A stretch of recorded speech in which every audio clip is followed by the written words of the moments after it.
Hello everyone, मैं राजेश भंडारी आप सबका स्वागत करता हूं अपने चैनल इलेक्ट्रिकल अड्डा में। आज जो मैं नेक्स्ट वीडियो लेके आया हूं वो लेके आया हूं चुंबकीय बल रेखाएं। ठीक है, तो इससे पहले हमने चुंबकीय क्षेत्र के बारे में पढ़ा था। आज हम पढ़ेंगे कि चुंबकीय बल रेखाएं क्या होती है। तो जैसे अगर हमारे पास कोई चुंबक है, ठीक है, आपने देखा होगा ये कोई चुंबक, आपने बाहर मैग्नेट देखा होगा, छड़ चुंबक जिसे बोलते हैं। तो उससे क्या होती है, कुछ बल रेखाएं निकलती हैं, उससे कुछ बल रेखाएं क्या होती हैं, निकलती हैं, जो क्या बनाती हैं, चुंबकीय क्षेत्र बनाती हैं। क्या बनाती हैं? चुंबकीय क्षेत्र बनाती हैं। तो जहां तक ये बल रेखाएं होंगी वहां तक आपका क्या होगा, चुंबकीय क्षेत्र होगा। ठीक है, अब ये बल रेखाएं जो होती है वो काल्पनिक है। क्या है? काल्पनिक। ऐसा होता नहीं है, केवल ये हमने क्या कर रखा है, माना है ये चीजें कि इसकी बल रेखाएं कुछ इस तरीके से निकलती हैं। ठीक है, एक्सपेरिमेंट करके माना है, और ये जो रेखाएं हैं ये हमने अपनी तरफ से खींची हैं। तो ये काल्पनिक रेखाएं होती हैं। ठीक है, चुंबक है, ये जो ये रेखाएं निकलती है ना, एन से एस की तरफ जाती हैं हमेशा। तो ये क्या होती हैं, ये जो बल रेखाएं होती है ये चुंबकीय क्षेत्र को बताती है अपने। जहां तक ये बल रेखाएं होंगी यहां तक है, तो यहां तक ये चुंबकीय क्षेत्र होगा इसका। तो ये रेखाएं जो होंगी वो काल्पनिक होंगी आपकी। ठीक, और ये क्या प्रदर्शित करती है आपको, चुंबकीय क्षेत्र। ये मैंने आपको बता दिया, चुंबकीय क्षेत्र को प्रदर्शित करती है। तो किसी भी चुंबक के, किसी चुंबकीय क्षेत्र, किसी बल रेखा, चुंबकीय बल रेखा के किसी भी बिंदु पे, अगर आप किसी भी बिंदु ले लो, इसको ये वाला पॉइंट ले लो, यहाँ पर ले लो, और यहाँ पे कोई आप एक स्पर्श रेखा खींच दो, सपोज इसकी स्पर्श रेखा कैसे जाएगी ये। ठीक है, तो ये क्या बताएगी, यहाँ पे चुंबकीय क्षेत्र की दिशा को प्रदर्शित करती है, यानी बी। ठीक है, सपोज आपने यहाँ पे एक बिंदु ले लिया और यहाँ पे आपने एक स्पर्श रेखा खींच दी, तो यहाँ पे चुंबकीय क्षेत्र की दिशा क्या होगी, ये होगी। सपोज आपने यहाँ पे एक बिंदु ले लिया, यहाँ पे आपने एक स्पर्श रेखा खींची, तो यहाँ पे ये चुंबकीय क्षेत्र की दिशा को प्रदर्शित करेगी। ठीक है, जो ये स्पर्श रेखा होगा क्या बताएगी, चुंबकीय क्षेत्र को आपके बताएगी कि चुंबकीय क्षेत्र की दिशा ऐसी है आपकी।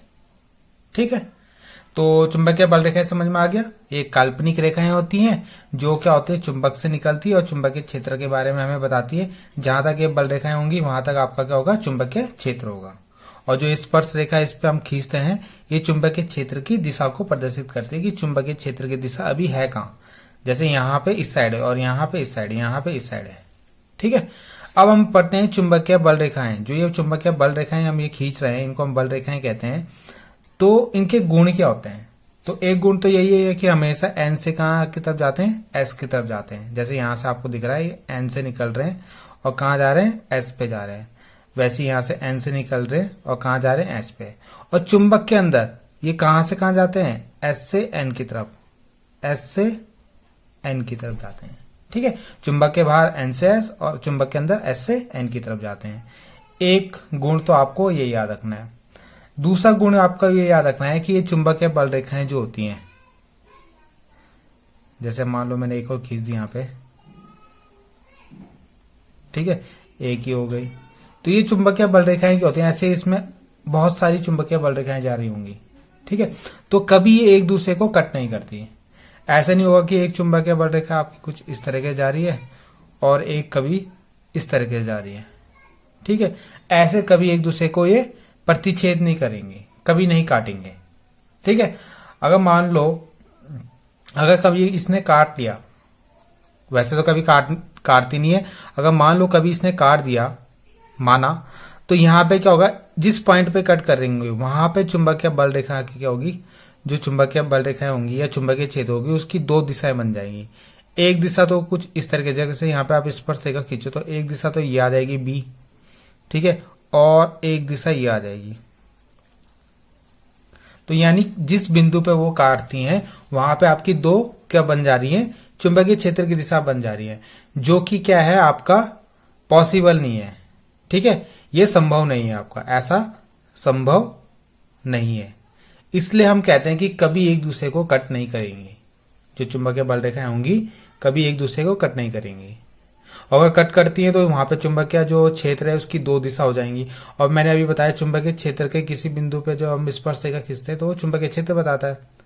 ठीक है, चुंबकीय बल रेखा के किसी बिंदु पे अगर हम स्पर्श रेखा खींचते हैं तो चुंबकीय बल रेखा वो चुंबकीय क्षेत्र की दिशा को बताता है। मगर यहाँ पे जैसे हम खींचते तो यहाँ पे तो दो दिशा आ रही है और कभी चुंबकीय क्षेत्र की कोई दो दिशा हो नहीं सकती, तो ऐसा ये संभव नहीं है। ठीक है, तो दो पॉइंट तो आपको ये याद रखना है। जिसको मैंने यहाँ पे आपको समझाया है। दो बल रेखाएं एक दूसरे को नहीं काटती, क्योंकि यदि काटती हैं तो कटान बिंदु पर दो स्पर्श रेखाएं खींची जा सकती हैं। ठीक है, और दो स्पर्श रेखाएं खींचेंगे तो दो आपकी चुंबकीय क्षेत्र की दिशा आ जाएगी, और जो कि संभव नहीं है। तो ये यहाँ पे लिखा है, अर्थात एक बिंदु पर स्पर्श क्षेत्र की दो दिशाएं हो जाती हैं, जो असंभव है। ठीक है, और दूसरा पॉइंट आपको ये याद रखना है, अगर चुंबकीय बल रेखाएं कुछ इस तरीके से हैं, यानी समान दूरी पे हैं, जैसे इनकी बीच की दूरी इसके बीच की दूरी समान है। ठीक है, सपोज यहाँ पे आपका डी है, तो यहाँ पे भी अगर डी है, चुंबकीय क्षेत्र दिशाओं के जो चुंबकीय बल रेखाएं हैं उनके बीच जो है वो क्या है, समान दूरी पे है। तो ऐसे चुंबकीय क्षेत्र को हम क्या बोलते हैं, एक समान चुंबकीय क्षेत्र। और अगर ये अलग अलग हो जाएंगे तो असमान चुंबकीय क्षेत्र हो जाएगा। ठीक है, तो इतना आपको चुंबकीय बल रेखाओं के अंदर याद रखना है कि ये काल्पनिक रेखाएं होती है जो हमेशा एन से एस की तरफ जाती हैं, और ये हमें क्या बताती है, एक चुंबकीय क्षेत्र के बारे में बताती है कि जहां तक ये रेखाएं होंगी वहां तक चुंबकीय क्षेत्र होगा। इतना आपको याद रखना है। और इसमें अगर आप चुंबकीय बल रेखाओं पे कोई स्पर्श रेखा खींचते हो तो वो चुंबकीय क्षेत्र की दिशा को प्रदर्शित करती है। तो आई होप आपको ये समझ में आया होगा। Thank you.